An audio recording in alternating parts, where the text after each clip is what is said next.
Kevin McCarthy lost his speakership role in the House after 8 Republicans, along with the Democratic House, voted to remove him from his seat.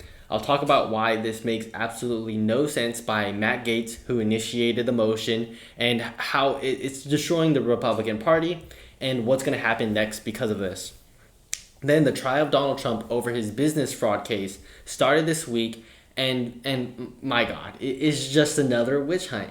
We're able to see stuff that happened in the DA's 2018 campaign that shows that this is absolutely bogus, and another smear attempt by the Democrats, and really just for them to try to earn something under their belt, so when they try to move their political advances in the future, they have stuff to show for. Then we'll talk about LA Dodgers pitcher who was framed for assault. His name is Trevor Bauer, and he released a video on X, and it is absolutely astonishing how we keep letting this happen. My name is Solo, and this is The Solo Show. So, Tuesday, the House voted to remove Kevin McCarthy from his speakership role after a motion from Matt Gaetz, a representative from Florida, passed after 8 total Republicans, along with the whole Democratic House, to remove Kevin McCarthy from his seat. Now, Kevin McCarthy is a rather conservative speaker that we've had in a long time. And this move by Matt Gaetz happened after the governmental almost shut down last week. He then filed a motion to remove Speaker McCarthy. Matt Gaetz said that he filed his motion to vacate over McCarthy's broken promises to the conservative Republicans who helped elect him as Speaker originally. Chief among them for Gaetz was McCarthy's deal with the House Democrats over the weekend to avert the government shutdown. Chaos is Speaker McCarthy, Gaetz said in his floor speech prior to the final vote. And chaos is somebody who we cannot trust with their word. And essentially what Gaetz is trying to say is McCarthy did not do too much. He was a squish. He caved into the Democrats. But what I think Gaetz, I'm sure he does understand, but I think he's ignoring the fact and not telling anybody the reason why McCarthy could only do so much and has to work with the Democrats is because there's a democratically controlled Senate, along with the president being a Democrat. So anything that you have that is radical or very right-leaning that passes in the House, it's going to get shot down in the Senate, and it's not even going to make it to the president's desk, which he won't sign as well. So what Gaetz is trying to do is he's trying to gain political momentum. He's trying to be making national news stories saying, like, look what I did. I was able to remove McCarthy because he was a squish, he was a rhino, whatever. And he's doing this because in 2026, he has hinted, or in 2026, he will run for governor of Florida.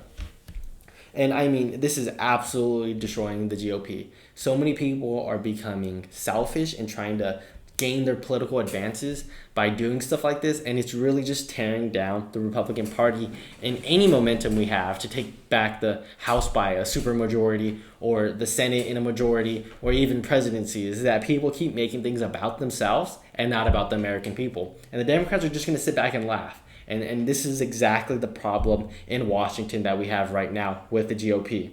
Now,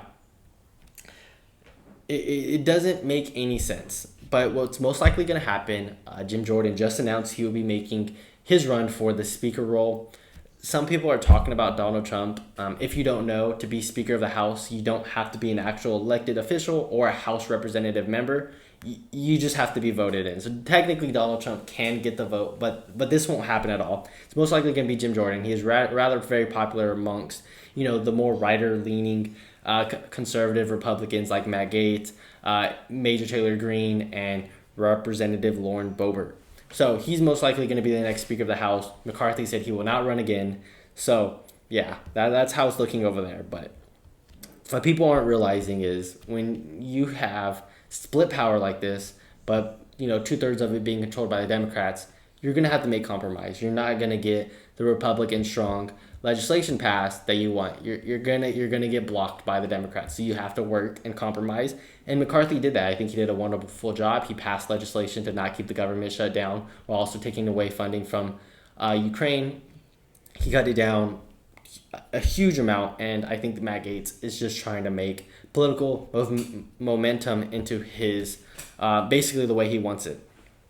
Now, speaking of very pointless decisions, Donald Trump was sued over business fraud by a district attorney in New York. The trial began and is happening this week. After a 3-year investigation, New York Attorney General Letitia James filed a lawsuit in September 2022 claiming Trump and his executive team engaged in fraudulent business practices. This includes allegations of the value of Trump's businesses and the market value of his real estate holdings in New York State and in Florida were inflated in order to land deals and negotiate with banks and insurers. Now, let's get into this. So first, they're talking about Mar-a-Lago. They said that he inflated the value of this, and this is just absolutely not true. If you could go on any realtor website and look up properties around the area and go per square foot, it's not true. I think they labeled it around $18 million Mar-a-Lago, which is a huge golf course.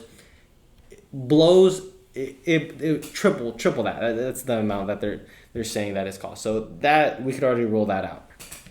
But Attorney General Letitia James, her campaign in 2018 was built on saying she was going to charge Trump and she will go after him and that he's an illegitimate president and shine the light in all the dark corners to prosecute Donald Trump.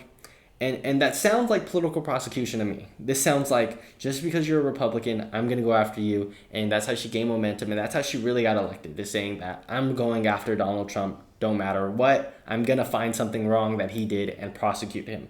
And this is something that many of the Democrats have been doing. They're showing, hey, I'm going to go after Trump. So when I try to get reelected or go after a higher position, I could use that in my campaign. I could say, hey, I'm the one that prosecuted Trump in Florida, in New York. I prosecuted him for this. I mean, it seems to be a trend that if you're a Democrat and you're able to prosecute or do something to Trump, you're going to gain a lot of momentum and a lot of support from the Democrats. And these types of political stunts is that leads people to believe that our justice system is in shambles. So another thing that shows how much of a political stunt this is the judge in the case who has donated to Democratic causes and organizations in the past. Specifically, he allowed cameras into the trial, and you could see him and the district attorney laughing, smiling on things, and it's absolutely unprofessional, and it shows how much they actually care and how nonpartisan that they actually are. I mean, they're both going to brag about it if he's found guilty, and they actually do charge him with anything or order him to pay anything. And it is absolutely sad that this is the state of politics in 2023. Last up, we have Trevor Bauer, who was an MLB pitcher for the LA Dodgers. He was accused in 2021 of assaulting a woman named Lindsay Hill. Before any investigation, people believed the woman and started calling Trevor a monster, endless counts of other things. And the Dodgers even suspended him before he was charged or criminally prosecuted of anything for 300 games, which equals to about 2 full seasons in the MLB. Well, it came out after the trial this Monday. Bauer and Hill agreed to settlement on Monday to drop their civil lawsuits against each other. As part of the terms of his settlement, Bauer retained his right to speak publicly. He did so by sharing a video on X Monday, formerly Twitter, that received over 50 million views in the video.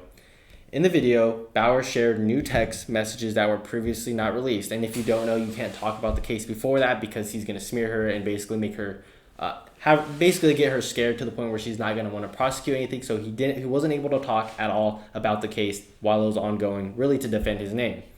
So text messages from the woman Hill. She texted to her friend, next victim, star pitcher for the Dodgers.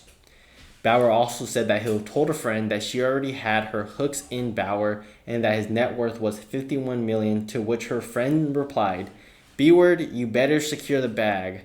Being an absolute whore to try to get in on his $51 million, she also said. Bauer also revealed text messages which she says are between Hill and her AA sponsor, asking Hill if she feels guilty, even a tiny bit guilty, which she replied, not really.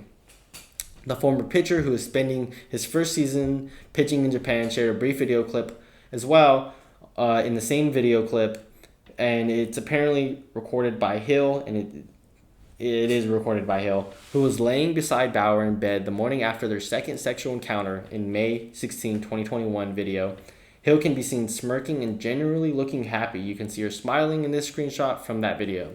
And this is the same day she said that she left in fear of her life and that she was brutally beaten up by Trevor.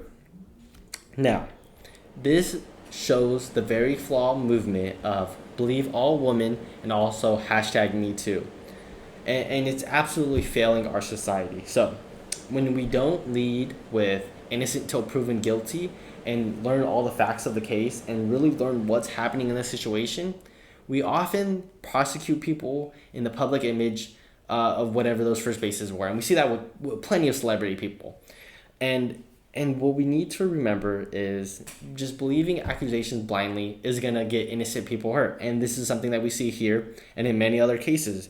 The NFL punter from a few years ago, the Baylor football player, you have Trevor, and the list goes on and on and on.